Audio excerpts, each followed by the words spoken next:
Welcome to our vibrant global village walking tour. Join us as we explore diverse cultures, tantalizing cuisines, and stunning sights from around the world. Get ready to immerse yourself in an unforgettable adventure that celebrates the beauty of our global community.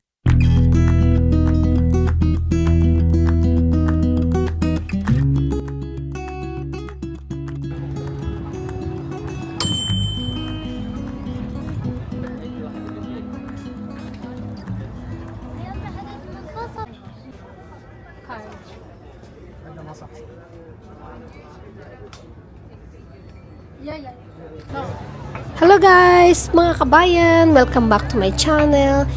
In today's video, we're taking you to an exciting journey to the Dubai Global Village, a unique cultural experiences that runs from October to April each year. This vibrant destination is a celebration of world cultures and we can't wait to share our adventures with you. As we entered the Global Village, we were instantly captivated by the beautiful pavilions that welcome us. Each pavilion represents a different country, showcasing its culture, tradition, and of course, its iconic landmarks. This place is massive and honestly, you need a whole day to explore everything it has to offer. So stay with us guys at para mapanood nyo at na parang nakapunta na rin kayo dito.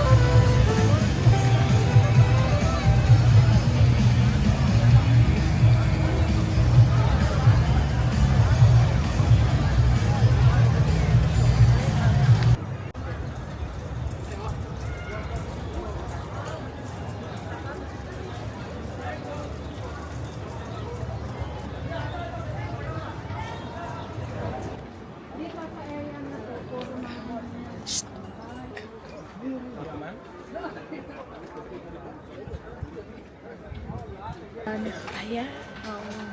Ito yung sinasawsaw sa tubig. Ito.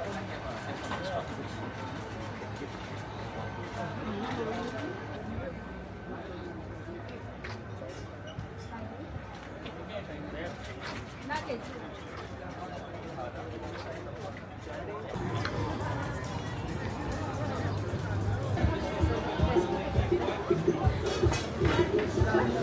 في طلعة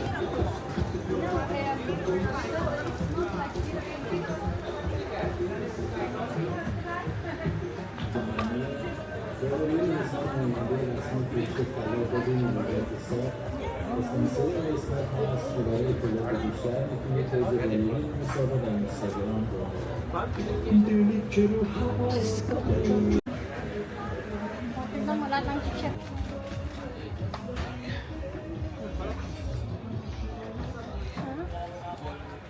Ganda oh. Ang ganda ng product ng ano. Mga leather, no? Mga ganyan gusto niya. Mga unique na ano. Maganda yung mga ganyan. Mga lagay ng mga ano. Daw. handmade Handmade Pero oh. mga handmade siya.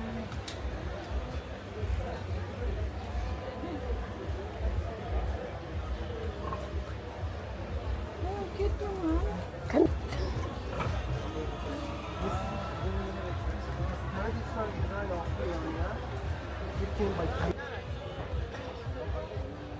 Ang hamang content nito. Oo. Yung ano na yung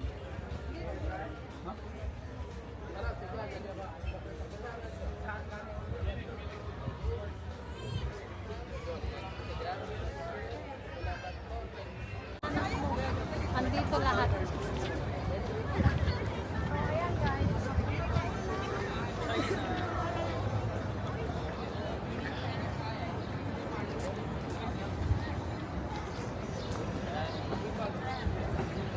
Grabe, ang ganda dito guys.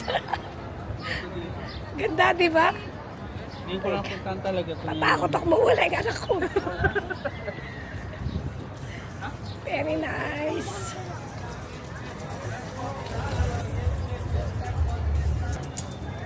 Hello, yes please, chestnut podcast, another yes please.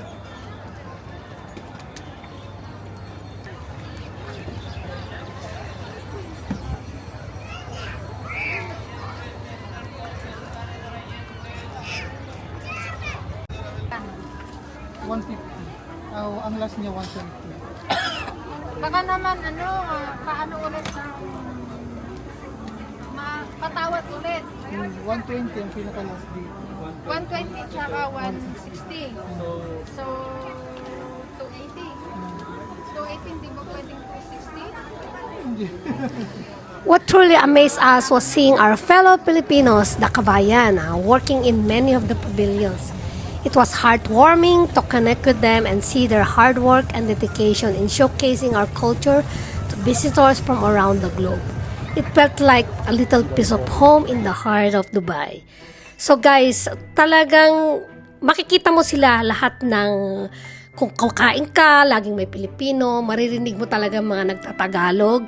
At kahit saan ka lumingon, may Pilipino. Kahit yung mga, I think nare-recognize kami ng mga ibang lahi, ibang foreigner. Minsan, kumusta ka? Gumaganon sila. Yung konting gesture lang talagang mafe-feel mo na yung gustong-gusto ng ibang foreigner ang Pilipino.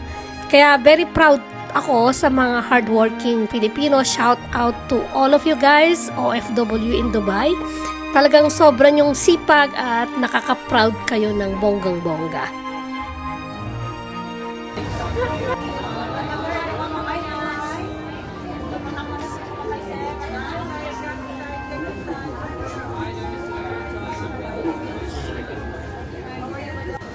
Dito ka sa gitna.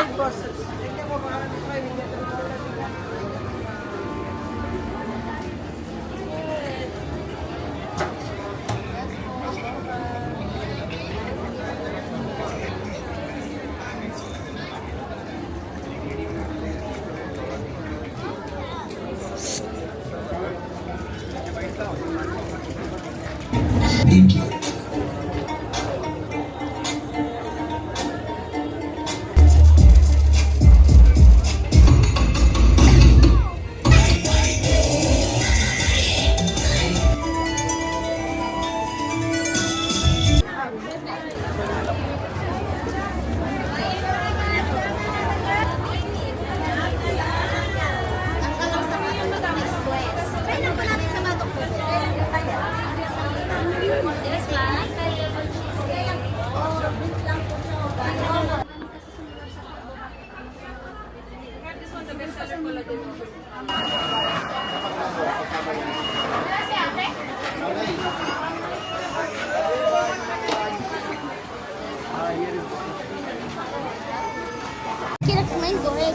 اوكي ملك بس ملك لا طب خلص انت اشتري اللي بدك اياه وبدوق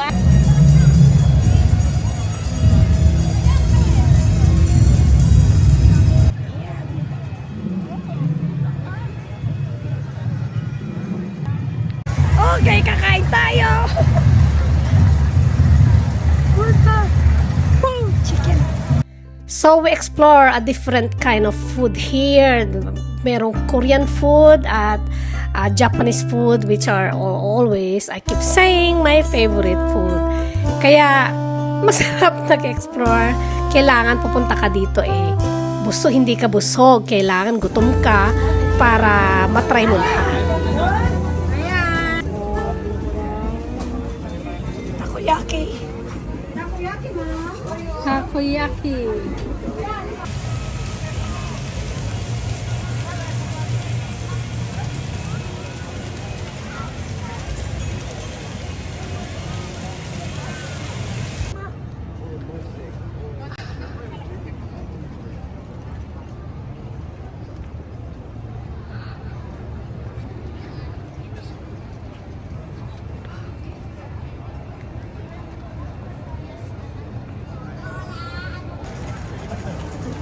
Galit na galit siya.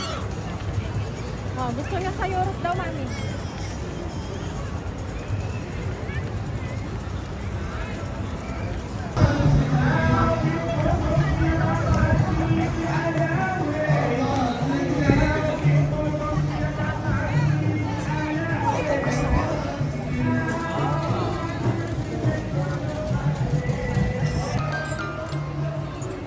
How much is that?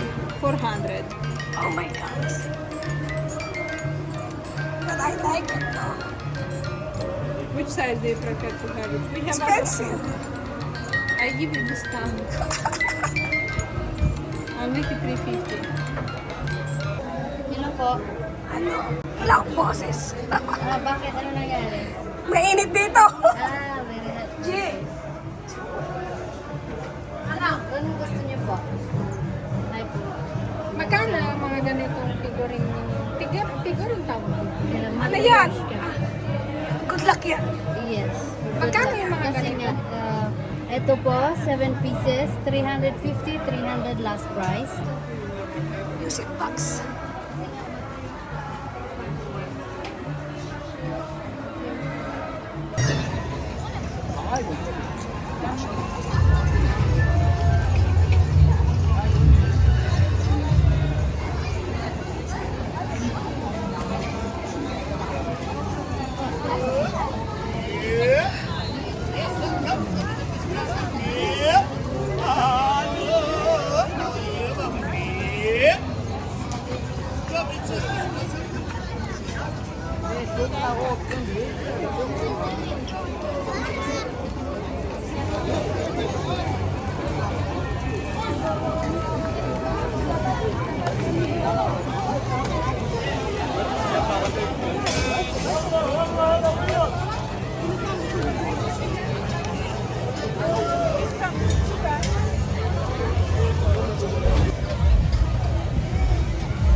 Guys, nandito tayo, kakain tayo ulit.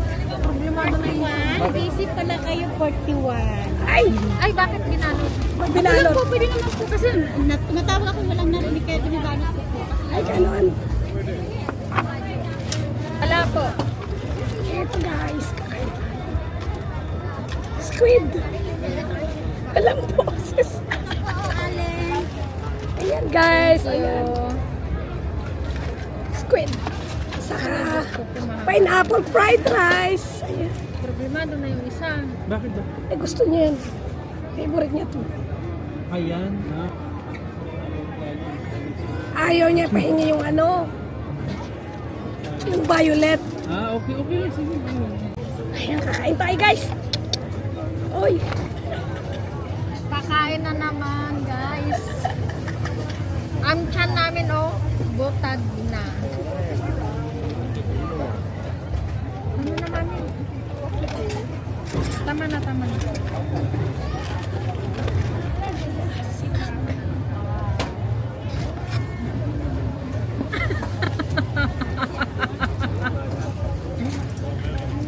Sarap.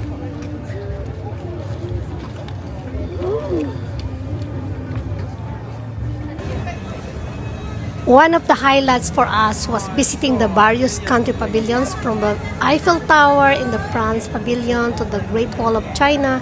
It was like traveling the world and in just a few hours. Each pavilion is meticulously designed to reflect the essence of the country it represents. And we love how they brought a piece of the world to Dubai. Diba guys, ang galing talaga sa pavilion pa lang. Makikita nyo dyan, super happy ako talaga na. Kaya tignan nyo naman guys. Talaga, I'm really very happy like visiting this place.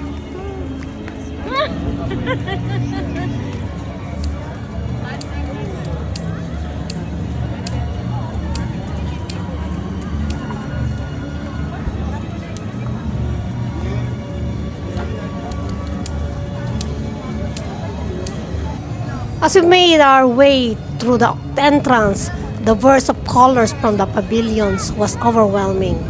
It felt like stepping into a festival of cultures, and the excitement there was palpable. The lights, decorations, and bustling crowds created an unforgettable ambience that made our visit even more special. Dito pala para kang nasa Disneyland guys, na papasok ka. Ang ganda ng kulay, iba-ibang kulay, at makakakita ka ng mga iconic landmarks sa Europe for instance. Sa kulay pa lang talagang nakaka-amaze. Ang galing ng pagkagawa guys. So talagang nakaka-amaze.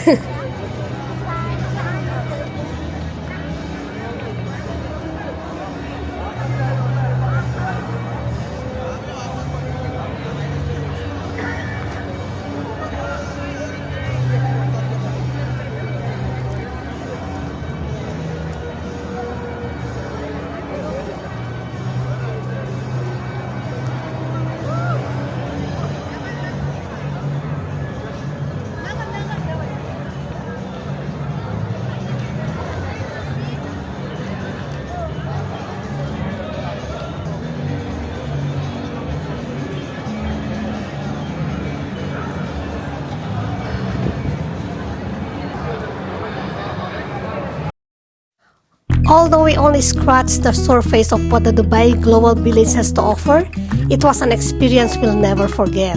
If you're planning to visit Dubai between October and April, make sure to set aside a day to explore this incredible culture hub.